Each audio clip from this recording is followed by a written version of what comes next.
Oke, bertemu lagi dengan Kak Sigit di Bimbel Privat Lake Education Penggilingan Cakung, Jakarta Timur. Nah, hari ini Kak Sigit mau membahas tentang soal tema 4 pelajaran IPS kelas 6 SD untuk persiapan kita akan ujian PAS di sekolah kalian masing-masing ya. Kemungkinan tuh akhir November, tapi ada juga beberapa sekolah yang awal Desember. Oke, langsung aja kita mulai dengan mengucap basmalah. Bismillahirrahmanirrahim. Nah, kita coba dari nomor 1. Tidak adanya batas antara negara satu dengan lainnya adalah pengertian dari, nah, ketika batas-batas antar negara itu sudah mulai hilang, misalkan Kak Sigit pengen nonton musik video misalkan dari Thailand atau dari Korea atau dari Jepang atau dari Amerika, itu gampang banget tinggal pakai internet. Nah, jadi hilangnya batas antar negara itu seperti contoh yang tadi Kak Sigit sebut, itu disebut sebagai globalisasi. Jadi nomor 1 itu jawabannya adalah globalisasi. 2.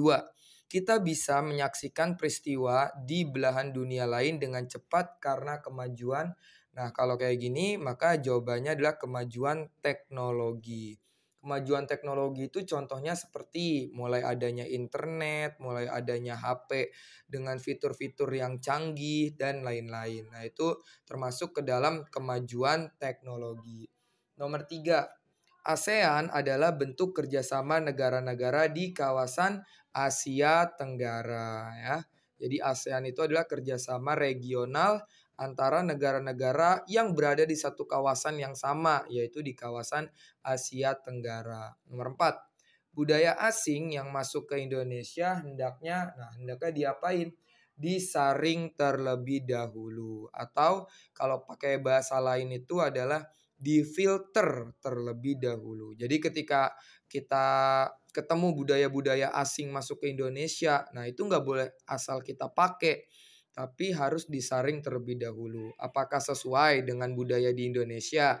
Apakah sesuai dengan agama yang kita anut? Nah itu harus disaring.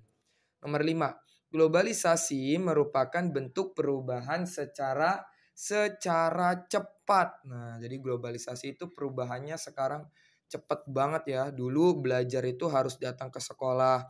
Sekarang kayak Kak Sigit nih bikin video, kalian udah bisa belajar di rumah. Terus ada orang kalau mau jualan harus buka warung.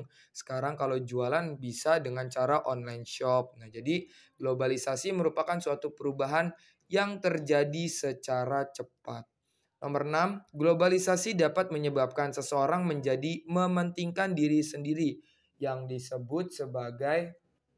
Nah, jadi orang yang udah terpapar globalisasi, nah itu akan memunculkan hal-hal negatif. Salah satunya adalah sifat mementingkan diri sendiri atau disebut sebagai egois atau individualisme. Nomor 7. Nah, nomor 7, berdirinya rumah makan milik asing di sekitar kita menunjukkan dampak globalisasi di bidang ekonomi. Jadi rumah makan milik asing itu artinya adalah milik luar negeri. Misalkan kayak KFC, McDonald, terus habis itu Starbucks dan lain-lain. Nah, itu bukan milik orang Indonesia, itu adalah milik negara lain. Jadi itu milik asing. Nomor 8, globalisasi berasal dari kata globe yang berarti adalah bola dunia. Ya, jadi globe itu artinya adalah bola dunia. 9, sifat ingin membeli apapun yang diinginkan dinamakan, nah ini dinamakan konsumtif. Jadi membeli apapun padahal kita nggak butuh itu. Nah itu disebut konsumtif. Misalkan kita udah punya baju banyak, tapi setiap minggu harus ke mall beli baju. Nah itu disebut konsumtif. Terakhir, pertukaran pelajar antara Filipina dan Singapura adalah contoh kerjasama dalam bidang, nah ini gampang ya, pertukaran pelajar berarti dalam bidang pendidikan. Oke, sampai sini dulu kita akhiri dengan mengucap hamdalah. Alhamdulillahirobbil alamin.